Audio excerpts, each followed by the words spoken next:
Buenas noches, bienvenidos a Cuéntamelo Todo. Hoy estamos en Ciudad de Panamá. Este programa lo estamos grabando a las 11 de la mañana del día martes 15 de abril aquí en Ciudad de Panamá. ¿Por qué les doy la hora? ¿Por qué les doy la fecha? En este momento se está debatiendo en Caracas el tema de si la representación estudiantil, el liderazgo estudiantil, el movimiento estudiantil se sienta con el régimen de Nicolás Maduro a dialogar. Hasta los momentos lo que hay es un esfuerzo, un gran esfuerzo que está haciendo Ramón José Medina desde la Mesa de la Unidad Democrática para convencer al liderazgo estudiantil de sentarse a dialogar en Miraflores. Hasta este momento, repito, personas como Juan Requesén, que es el presidente de la Federación de Centros Universitarios de la Universidad Central de Venezuela, se ha negado y ha dicho vía Twitter que no se va a sentar a negociar con el gobierno, pero todavía hay un debate y hay una discusión y Ramón José Medina sigue haciendo su gran esfuerzo en nombre de la Mesa de la Unidad y en nombre del gobierno también para sentar a los estudiantes a dialogar y con esto simplemente blindar esta especie de conversación que ablandaría la calle y que desactivaría la protesta popular. Pero hoy estamos aquí con un gran amigo, un consultor político que ya hemos entrevistado en oportunidades anteriores, pero hoy creo que tenemos que hacer una especie de actualización de lo que está ocurriendo en Venezuela en la voz de Orlando Concalves. Gracias, Orlando, por habernos atendido aquí. No, gracias a ustedes. Bueno, ha pasado bastante desde que te entrevisté la vez pasada en mi anterior visita a Ciudad de Panamá. Cuéntame qué piensas. Vamos a empezar de atrás hacia adelante. Este comentario que acabo de hacer, que no sé si lo compartes o no, fue en mi comentario inicial, acerca de este esfuerzo que está haciendo la Mesa de la Unidad por blindar el diálogo con el gobierno, con los estudiantes. Me pides que vayamos desde atrás. De atrás hacia adelante porque eso es lo que está pasando en este momento, pero aquí vamos después a retroceder en todo lo que ha venido ocurriendo. Bueno, si comenzamos por eso, yo pediría que hiciéramos una pequeña actualización. O sea, yo creo que ya no hay Mesa de la Unidad, lo que hay es un pequeño taburete de la unidad. O sea, cambiemos la denominación, porque es que es un grupúsculo minúsculo el que se sentó a conversar con el gobierno, que tampoco creo que fue conversación, tampoco creo que fue diálogo, tampoco pienso que fue debate. Fue un diálogo de sordos y egos lo que surgió allí. En primer lugar, no entiendo por qué aceptan sentarse a dialogar con el gobierno sin poner unas condiciones claras que había que poner. Eso, condiciones, vamos a hablar desde el punto de vista formal, ¿no? Desde el punto de vista de la visual o de cómo se conformó eso cuando el moderador era el vicepresidente de la República. Esas condiciones de cómo se dialogaría, los tiempos de hablar, todo eso, ¿debieron establecerse antes o no? No, o sea, no me importa, no me interesa, no tiene sentido.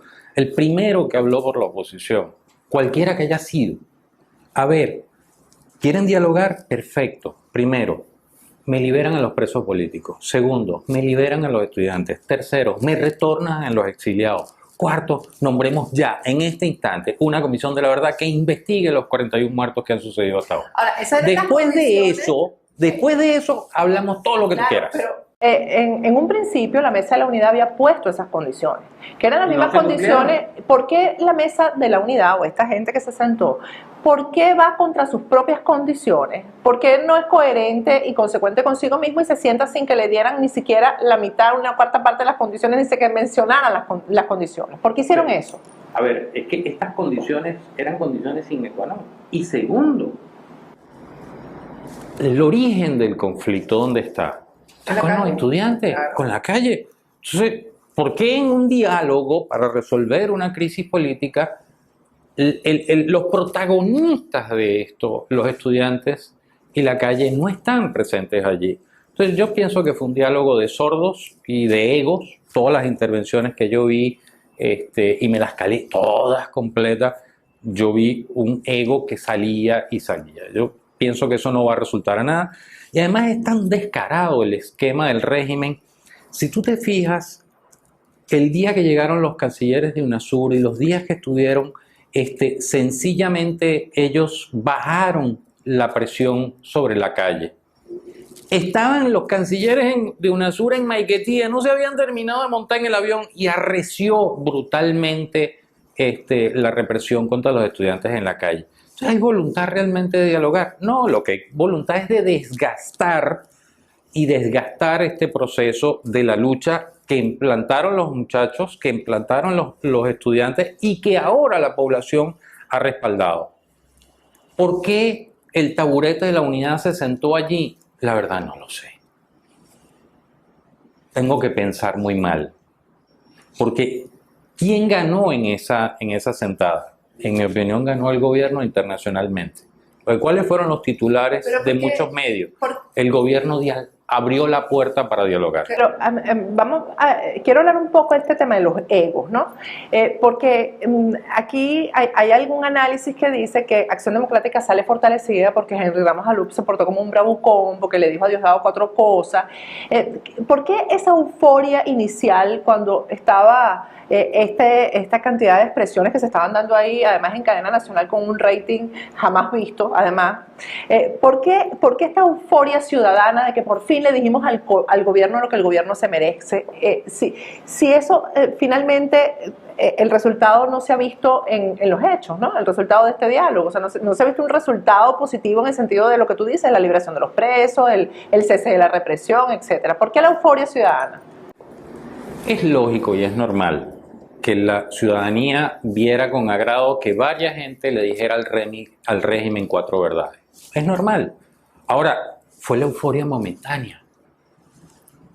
Ahora que han pasado los días, que la represión ha aumentado brutalmente, que las detenciones han aumentado brutalmente, que salen para afuera nuevos casos de tortura. Entonces ya esa euforia comienza a pasar. En el que estamos haciendo este programa, bueno, acaba de aparecer ayer un muchacho que estaba secuestrado de la Facultad de Farmacia de la Universidad Central de Venezuela, un tachirense, y apareció muerto. Y esas cosas no van a dejar de pasar, Orlando. Así es. Así es. Entonces, ese esfuerzo que están haciendo algunos por desmovilizar, y esto es una cosa que viene sucediendo desde el 20 de febrero. Desde el 20 de febrero hay algunos dirigentes de la oposición que vienen tratando de desmovilizar la protesta. ¿Quiénes son? Vamos a hablar con nombre y apellido. Mira, cuéntamelo todo.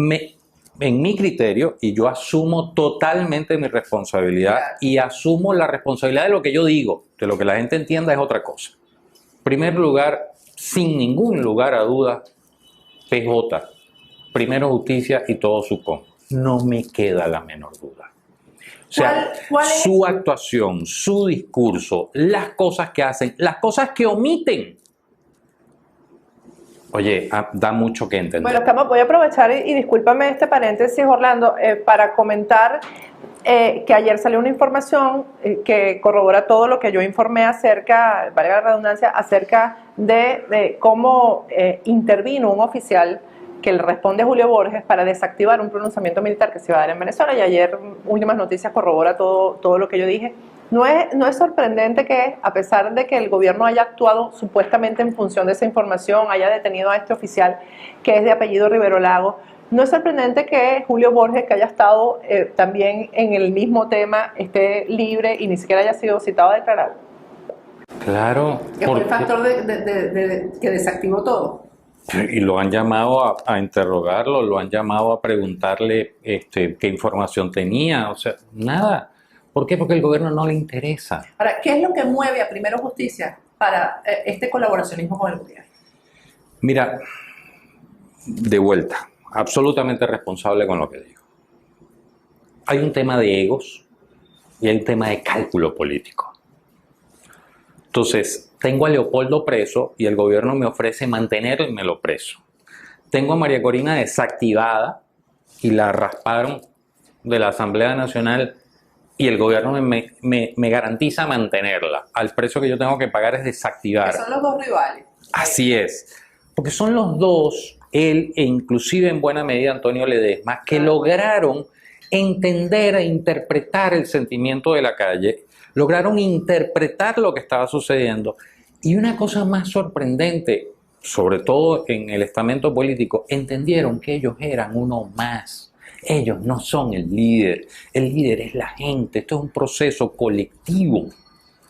Estos tres personajes, Leopoldo López, María Corina y Antonio Ledesma, y algunos más entendieron perfectamente eso. Eso es bien importante eso que estás diciendo, porque el gobierno los acusa de que fueron ellos los que activaron la calle, y definitivamente es como tú dices, simplemente pero acompañaron la calle. Claro, lo que hicieron fue decirle a la gente, a ver, todos estamos hablando de lo mismo, pero no terminamos de actuar, entonces vayamos a la calle a discutir los temas en la calle y que la calle sea nuestro escenario. Porque nos han cercenado las libertades en muchos medios de comunicación, porque han comprado medios de comunicación, porque no les dan periódico a los periódicos impresos, porque han cercenado las radios, porque hay autocensura. Entonces, bueno, la calle no hay manera de censurarla. Entonces, yo creo que fue brillante de parte de Leopoldo, de María Corina y de Ledesma respaldar este llamado. Entonces, ¿qué hace Primero Justicia y algunos otros dirigentes? ¿Cuál es el cálculo político para cerrar este tema? Muy sencillo. Los desactivo a estos tres personajes, los dejo anulados políticamente, el régimen no me toca. ¿Y mientras tanto qué? Gano tiempo. No importa, gano tiempo y entonces dentro de un año o dentro de dos, por ejemplo, el año que viene que hay elecciones parlamentarias, entonces ahí yo me vuelvo a lucir y yo vuelvo a encabezar la oposición. Ahora, esta pregunta te la voy a dejar en el aire porque ya vamos a ir a un corte. Orlando, ellos hacen esto y el gobierno los expone. O sea, el gobierno los usa, pero también los expone, los humilla. Explícame a qué se debe esto, ¿no? Porque fíjate, por ejemplo, en la mesa de diálogo, Diosdado Cabello los expuso y le dijo, claro, si ustedes lo que hacen es estar pendientes de las comisiones, del el espacito, el carguito, etcétera, etcétera, ¿no? Pero además, Nicolás Maduro también habló, por ejemplo, de estos señores que se salieron de Un Nuevo Tiempo y se fueron hacia Primero Justicia, y Nicolás Maduro dijo, claro, lo que quieren es estar bien ubicados para las elecciones parlamentarias. O sea, el gobierno los usa, pero también, tú sabes, los expone a la luz pública. Vamos a ir a un corte y ya regresamos. Estamos con Orlando Goncalves, consultor político. Ya volvemos.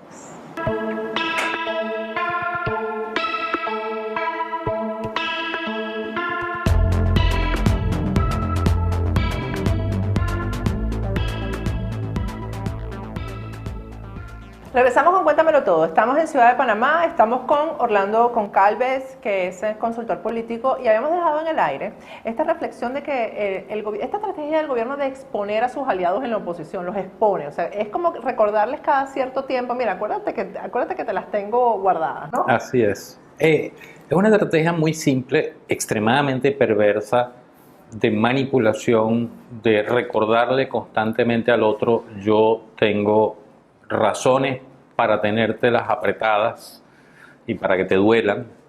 Es una manera de humillar, es una manera de ir bajándoles la moral y quebrándoles la moral y de que infrinjan más argumentos para que la oposición se divida más. Porque más de uno debe haber entendido esos pequeños mensajes que lanzaron Jorge Rodríguez, Diosdado Cabello, Arreaza, el propio Nicolás. Entonces, que fue bien estudiado, la gente dice, ay, pero qué mal quedaron. No, ellos siguieron su guión y la oposición ni siquiera, el taburete de la unidad, ni siquiera se le ocurrió hacer un guión. A ver, yo digo esto, yo digo aquello, yo dices lo otro, tú dices lo otro. Por ejemplo, cuando Capriles le riposta a alguien de los que está ahí, usted sabe que yo hablo de último por mi condición. A ver, ¿cuál es su condición? Sí, es un ciudadano normal, vulgar y silvestre. Bueno, porque es que aquí hay un asunto, bueno, esto es más una conversación que una entrevista. Aquí hay un asunto, y que es que como que tenemos este candidato presidencial de forma vitalicia. O sea, que tiene que ser él y solo él, y no puede ser sino Enrique Capriles Radonsky, el candidato de la oposición. Es vitalicio el cargo. Bueno, si por eso él habla de su posición vitalicia. Si eso es así, mi querida amiga, está equivocado. Aquí el protagonista es la gente. Protagonistas son los estudiantes que están en la calle. Protagonista es el pueblo que ha salido a protestar. Ese es el verdadero protagonista. Ese es el verdadero liderazgo. Y lo que requiere Venezuela es una conducción de un liderazgo colectivo. Si estos señores del taburete de la unidad no lo entienden. Bueno, no lo entienden y simplemente ya le dieron la cara al país de que no lo apoyan y punto. O sea, ya ellos se pusieron de un lado de la historia. El lado de no apoyar a la gente que está en la calle, el lado de hacer todo lo... Bueno, eso de que en este momento que estamos hablando, Ramón José Medina está haciendo todos los esfuerzos y eso incluye todo. para que los estudiantes se sienten en la mesa con el gobierno, pues... Pero ven acá, si tú no lo quieres decir, yo lo puedo decir. Está haciendo todo. Di todo lo que tú quieras. Está haciendo todo por una cosa muy sencilla. Es que desde el 21 de febrero están en la calle sectores de la oposición dándole dinero a los muchachos, tratando de comprarlos para que se retiren de las calles. Es a ese nivel que están. ¿Por qué? Porque saben que quien de alguna manera encendió esta mecha está en la cárcel, la otra está inhabilitada, el otro no le tienen ningún tipo de presupuesto, no tiene una capacidad operativa muy pequeña para moverse. Entonces necesito a mis adversarios internos dentro de la oposición aniquilarlos, y como ellos despertaron a los jóvenes y los jóvenes son protagonistas y me están robando el protagonismo a mí, entonces yo hasta he llegado al extremo de ofrecerles dinero. Ahora, eso del dinero es bien importante y vuelvo al caso yo me di cuenta al monstruo que me estaba enfrentando una vez que me enfrenté a Primero Justicia, porque me di cuenta de la cantidad de dinero que manejan, Orlando, porque estamos hablando de pautas publicitarias millonarias en medios de comunicación, estamos hablando de periodistas en nómina que por supuesto se pusieron del lado de Julio Borges, que fue mi denuncia específicamente. Entonces, ¿de dónde viene tanto dinero? ¿De dónde viene eso? Sería interesante que Julio Borges algún día lo dijera, pero para mí es fácil entenderlo. Estoy cayendo en el... ¿Pero cómo funcionan esos mecanismos? Porque es que yo soy una periodista que no entiende eso. Porque yo soy una periodista, es que no entiendo, porque ven acá, esto es una gente que está en la oposición. Cuando hay una oposición en un régimen dictatorial, generalmente está pasando hambre, pasando trabajo, las familias abandonadas. A ver, lo primero que hace, y esto se hace desde la época de Chávez, vayamos a la Coordinadora Democrática. Desde la Coordinadora Democrática hay elementos de la oposición que están comprados, infiltrados por el gobierno. Si yo fuera gobierno, evidentemente yo trataría de tener mis contactos dentro de la oposición y de saber cómo se mueven y qué hacen y qué jugadas están pensando para yo adelantármele. Bueno, yo creo que aquí fueron un paso más, en mi opinión fueron un paso más adelante. O sea, ya no es que yo quiero tener mis amigos, es que los tengo en nómina. Entonces me obedecen a mí y juegan un papel que a mí me interesa que jueguen. Han llegado a ese nivel. Ahora, estamos hablando de Primera Justicia, pero tiene que haber otros factores dentro de la oposición. Hay otros factores dentro de la oposición. ¿Como por ejemplo? Por ejemplo, a mí siempre me ha parecido que desde la época de la Coordinadora Democrática, Ramos Alup tiene un juego muy extraño. Ramos Alup, además, puedo estar equivocado, ojalá lo esté. Lo siento, señor Alup, si a usted le molesta. Me vale un rábano que se moleste. Pero, ¿por qué Ramos Alup de repente sale histérico contra el gobierno y luego se calla? Sí. ¿Por qué vuelve a salir otra vez y luego se vuelve a callar? Son reacciones espasmódicas que tiene él, ¿no? Claro, pero qué casualidad su entorno familiar y los negocios que tiene en su entorno familiar. Entonces, ¿qué sucede? Bueno, probablemente algún negocio no se dio, entonces él sale, grita, presiona, el gobierno se asusta, bueno, ceden y entonces yo vuelvo a bajar. Pero todo eso lo estás diciendo tú. Y lo asumo responsablemente. Por si acaso. Y lo asumo responsablemente. Mira, y es antimilitarista. Este tema de irse contra los militares, Orlando, en una situación como la que está viviendo el país, ahí tenemos militares presos que nadie los menciona. Es correcto, ahí se dice que hay cerca de 300 militares detenidos. Yo no sé realmente el número, pero además tenemos el caso, por ejemplo, yo puedo mencionar el caso del capitán Juan Carlos Nieto, que lo torturaron, lo golpearon, o sea, lo sometieron a vejámenes terribles, tratando de sacarle una confesión de algo que no existe, y de eso nadie habla. La clase política no toca el tema de los militares que están presos, como si no existieran. Pero es que van más allá. ¿Tú viste en la mesa de diálogo a alguien hablar de Leopoldo López? No. ¿Viste a alguien en la mesa de unidad hablar del tema de María Corina Machado? No. Están en su propio juego. Estaba una periodista secuestrada por razones políticas que era Nairobi Pinto, nadie la mencionó. Nadie la mencionó. ¿Alguien habló de los 41 muertos? Nadie. Entonces, están en su propio juego. En el tema de los militares pasa parecido, es un juego parecido, o sea, no me interesa, no está en mi jugada, no está en mi escenario. Entonces, bueno, si los detienen, los detienen. Lo que yo he percibido y lo que he podido, la información a la que he podido tener acceso es que hay cada día una mayor descomposición dentro de las Fuerzas Armadas. hay cada día mucho más, o sea, si la gente piensa que la represión de la calle es brutal, lo que hay hacia adentro es peor, y a lo que los están sometiendo es peor. Entonces, es gente que tiene amenazada su vida, es gente que tiene amenazada su carrera, por consiguiente su futuro. Entonces, es un proceso muy complicado el que están viviendo los militares venezolanos hoy en día. ¿Un segmento está con el gobierno? Sí, cómo no, Claro. apoya definitivamente el gobierno. Pero pienso que cada día ese segmento es más pequeño. En el escenario que estamos viviendo en este momento, yo siempre he dicho que este proceso ha sido muy doloroso porque íbamos a salir del chavismo, obviamente, pero también de esta oposición que ha sido cómplice. Y que yo además responsabilizo mucho más que el chavismo, porque sabes que yo tengo la tesis que el chavismo cumplió su papel en la historia, que era destruir al país. Y el odio, en general el odio. Ese era su papel histórico. Pero que la oposición, haciéndoselas de demócrata, le hiciera el juego a esto, a mí me parece que eso es mucho más grave, ¿no? Yo siempre he dicho que el presidente Chávez hizo todo lo que tenía que hacer para estar en el gobierno y la oposición lo ayudaba.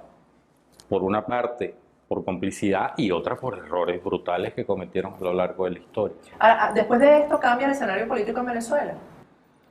Sí, definitivamente sí. Uno, para mí el chavismo murió con el presidente Chávez. Lo que hay ahora es otra cosa totalmente distinta. Sin vergüenzura. Totalmente distinto. Sí. Dos, las debilidades que tiene la oposición hoy en día salen a flote y comienzan a caerse las caretas y viene un proceso de decantación que llegará en algún momento y sencillamente le tocará a Venezuela hacer un giro y un cambio, y afortunadamente, de acuerdo a mi percepción y a mi visión, la gente que está en la calle, que son los verdaderos protagonistas, que son los verdaderos liderazgos, y esto sucede a lo largo de la historia en cualquier país.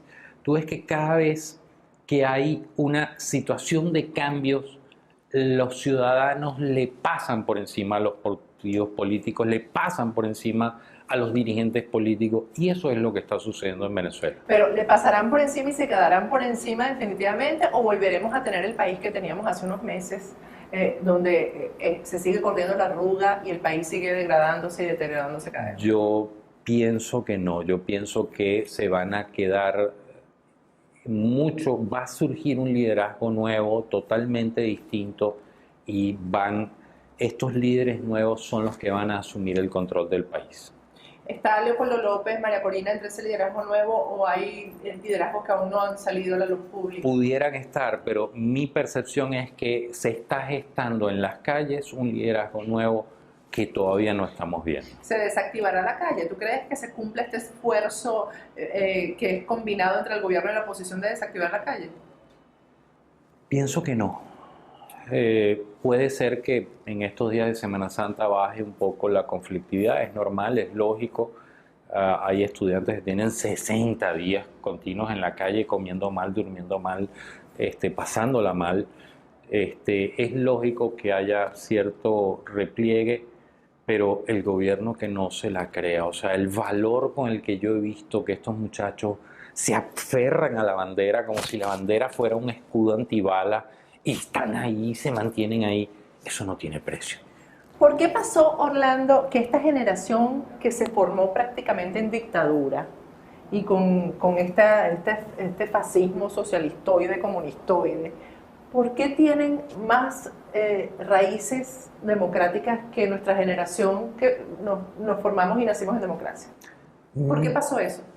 A ver, no es que tengan más raíces democráticas, en mi opinión. Lo que sucede es que tú y yo, más yo que tú, que tengo más añitos que tú eres niñita, muchachita, jovencita. No tanto. Nosotros tuvimos un punto de comparación, pero nosotros tuvimos en la época donde el fax fue una gran novedad. Hoy el fax no existe. Estos muchachos son de los teléfonos inteligentes, de las tablets y de las redes sociales. Entonces, el nivel de acceso a información que tienen es tremendamente mayor. Entonces, ¿qué vieron estos muchachos? A ver, el mundo va por otra cosa y nosotros estamos como conectados al fax. Y el mundo está en tablets. El mundo está en 4G y yo sigo pegado al fax y al telégrafo. O sea, sin esperanzas y sin futuro. Así es, entonces este no es el camino. Pero además tuvieron la tremenda habilidad y la sagacidad de entender, oiga, pero es que la oposición ni siquiera ha llegado a 2G tampoco. O sea, el gobierno está en fax, la oposición está en 2G y ya la cosa va por 4G. ¿Sabes qué? Yo voy para adelante. Una reacción contra todo. Así es. Entonces, yo pienso que los estudiantes van bien encaminados y no van a abandonar esta lucha. Bueno, Orlando, muchísimas gracias. Una No, vez a ti. más. Además, esto lo dijo fue Orlando, no lo dije yo. Todo lo que pasó aquí lo dijo Orlando. Vamos a ir a un corte, al regreso vamos a estar con Andreina Chacín hablando aquí en Ciudad de Panamá. Ya lo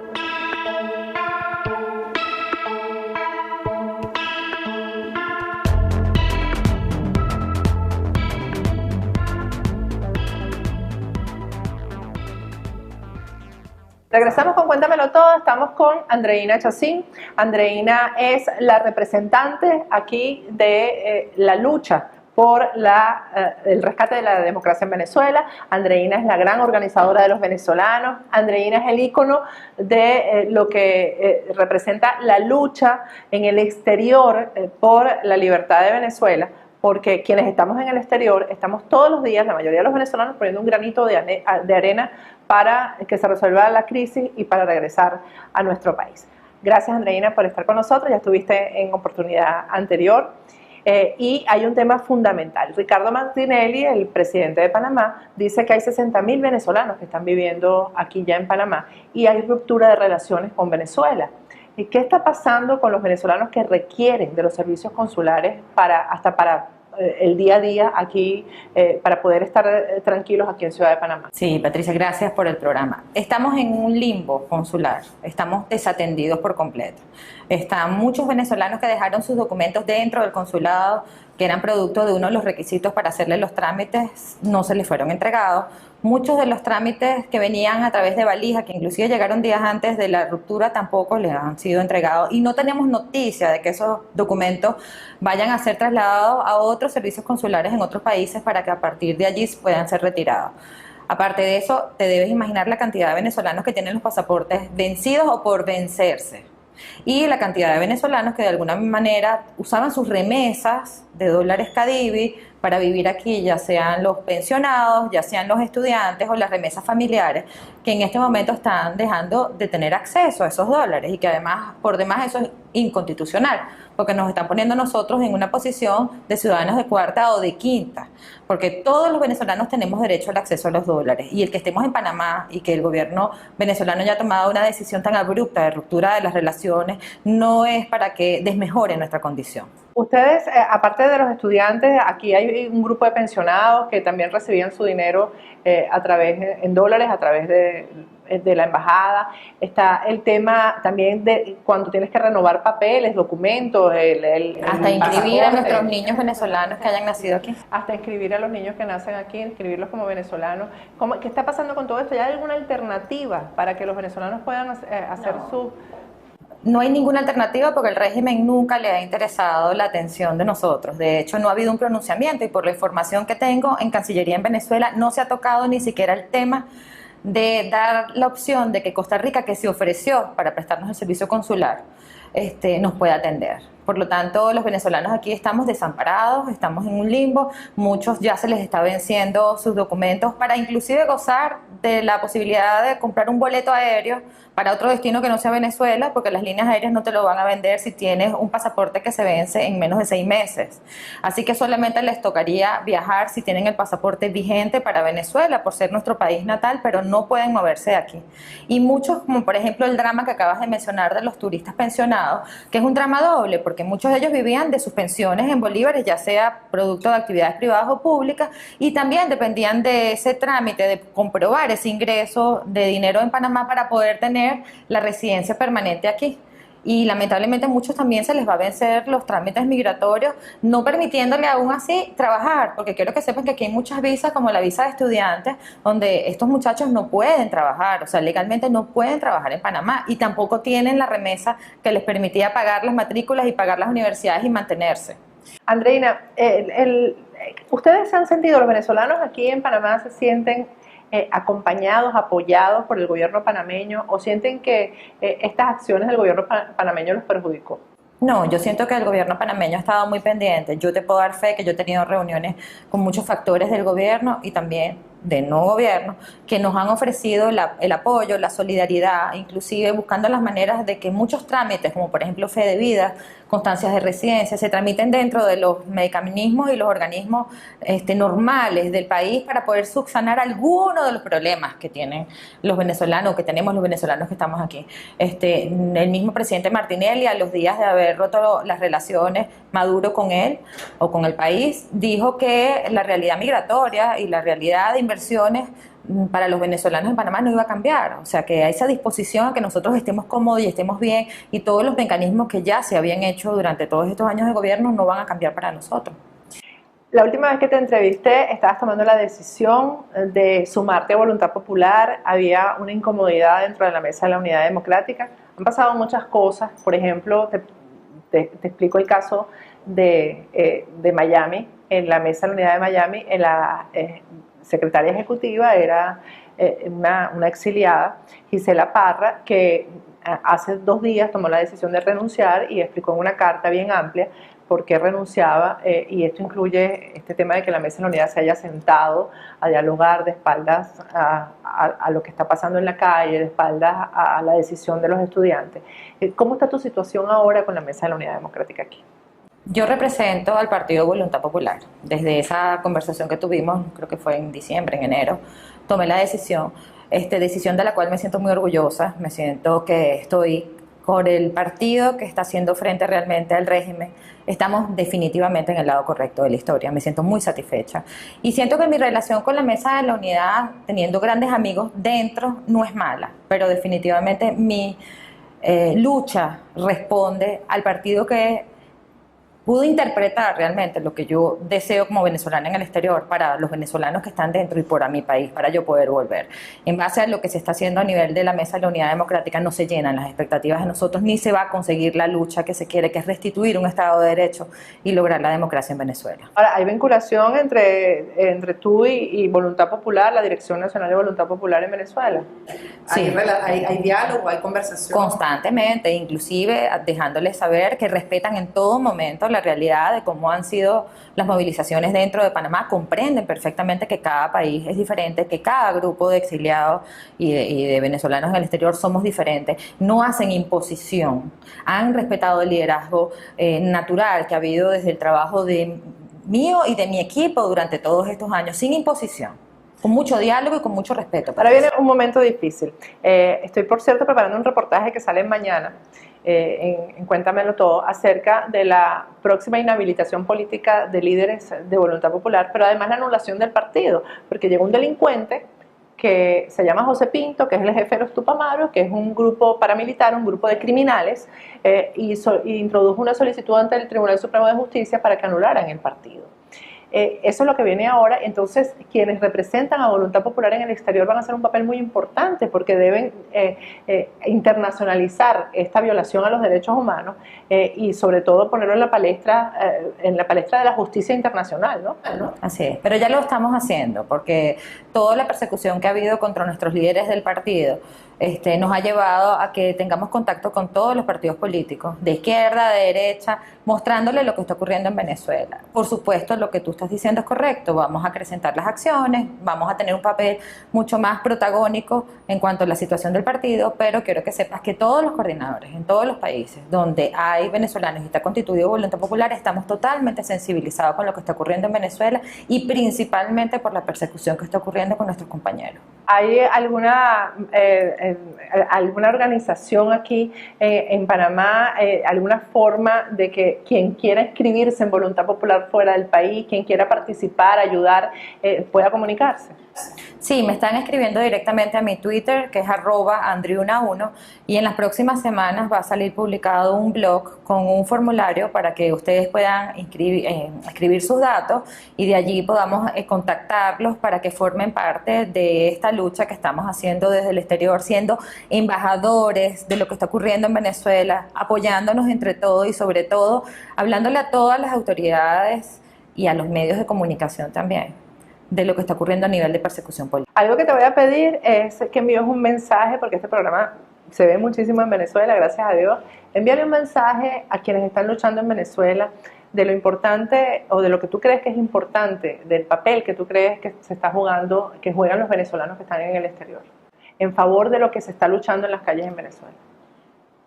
Yo siento que es importante que los venezolanos en Venezuela sepan que nosotros estamos lejos, pero no estamos ausentes. Nosotros estamos participando y estamos viviendo todos los días, de alguna manera, lo que ustedes están sufriendo. Estamos apoyando, teniendo reuniones, haciendo movilizaciones, haciendo eventos, sensibilizando a todos los sectores de los diferentes países donde nos encontramos para que lo que ustedes están haciendo, esa lucha, sea conocida. No están solos. Nosotros muchos, y voy a hablar de mí, estoy apostando a que esto cambie para volver a luchar con ustedes por la recuperación de la democracia.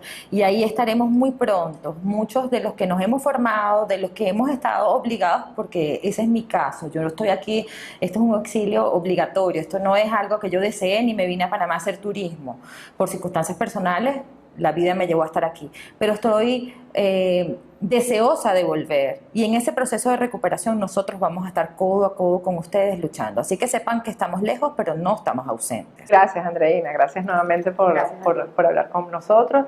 Bueno, yo me despido hasta mañana, los voy a dejar en el último segmento con un reportaje de la periodista Sofía Pisani, porque los estudiantes que están luchando, una representación de los estudiantes que están luchando en la calle, vinieron a los Estados Unidos a hacer denuncias muy importantes. Ella tiene todo el reportaje y la información para ustedes, y yo me despido hasta mañana.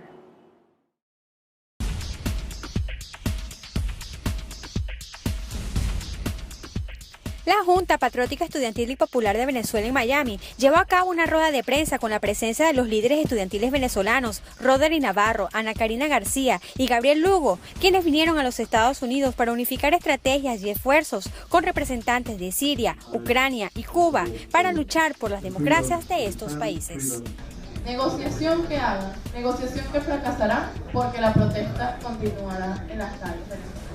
El dirigente Gabriel Lugo, estudiante de arquitectura en la Universidad Central de Venezuela, aseguró en esta rueda de prensa que el gobierno de Nicolás Maduro aplica terrorismo de Estado. Candelita que se prenda, candelita que se apaga. Señores, en el interior del país conseguir comida es una odisea. La escasez ya no la soporta el pueblo venezolano. Los estudiantes no estamos pensando nada más en estudiar, tenemos que pensar en todos los problemas, de salir de una universidad y saber si te van a matar afuera o no. Y que tu familia se despida de ti y no sepa cuándo vuelves. Esa es la realidad venezolana. Esa es la realidad que vivimos los estudiantes en cada universidad del país. Y es por eso que cuando vemos a unas personas sentadas con un régimen asesino, opresor, violador de derechos humanos y que aplica terrorismo de Estado abiertamente, nos apoya a nosotros, los estudiantes, el mejor aliado, el pueblo venezolano y Dios. Se encuentra en la búsqueda de garantías de un mejor futuro y que por lo tanto se mantendrán protestando el tiempo que sea necesario hasta que el gobierno deje expulsar a ciudadanos. ¿Cuánto tiempo creen ustedes que deben estar en las calles para que haya una solución hasta los requerimientos que ustedes quieren? Pues todo el que sea necesario. Aquí nos han dicho, bueno, pero es que perdiste el año académico en la universidad. Bueno, sí, pero yo prefiero perder un año académico a que perderme todo un futuro haciéndome dependiente de este sistema político. Nosotros somos los únicos que podemos cambiar el destino de nuestro país para que nosotros podamos tener el futuro que nos merecemos. Si nosotros queremos una Venezuela en libertad, una Venezuela donde haya justicia, una Venezuela donde haya democracia, una Venezuela donde haya libertad de expresión, una Venezuela donde se le alcance el sueldo a uno para tener una calidad de vida, donde haya las posibilidades de tener empleo, generar trabajo, bueno, nosotros tenemos que luchar. Esta lucha no inició hace 62 días, esto solo es una batalla nueva que estamos dando. ¿Hasta cuándo nos mantendremos en la calle? Hasta lograr el objetivo de la libertad, porque es que no tenemos otra opción. Nosotros tenemos que lograr la justicia a quienes hoy cayeron en esta batalla, nosotros tenemos que lograr la liberación de los presos políticos y de los estudiantes que tienen medida privativa, y además tenemos que lograr que realmente en nuestro país haya justicia para todas las personas que día a día son asesinadas por el AMPA común, y que el régimen venezolano lo que hace es apoyar ese AMPA común y esos grupos paramilitares que existen en nuestro país. El dirigente Roderick Navarro dijo para DTV su posición como estudiante con relación a los intentos de diálogos del gobierno y algunos partidos políticos de la oposición que se vienen llevando a cabo en el país. Recuerda que en Venezuela no hay democracia, no hay separación de poderes, no hay justicia, por lo tanto, y pues estamos a la merced de la buena de Dios, como dicen por allí. Nosotros, esto no va a milanar la protesta, porque es una protesta que tiene muchísimos dirigentes y jóvenes estudiantiles que están adelante en torno a la resistencia, y pues no existirán las cárceles, no existirá tanto terror para callar este tipo de protestas que se está llevando adelante. Así como también este diálogo que se está viendo que va a llevarse esta noche, pues no va a resolver los problemas de Venezuela, porque lo que está allí sentado no representa lo que está ocurriendo en el país. Hoy no está una cuestión de chavismo u oposición. Hoy está el pueblo defendiéndose de un régimen que lo quiere callar, hacer por independiente de su sistema político.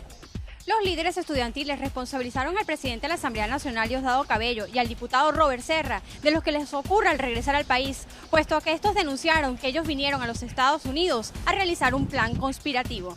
Para DTV les reportó Sofía Pisani.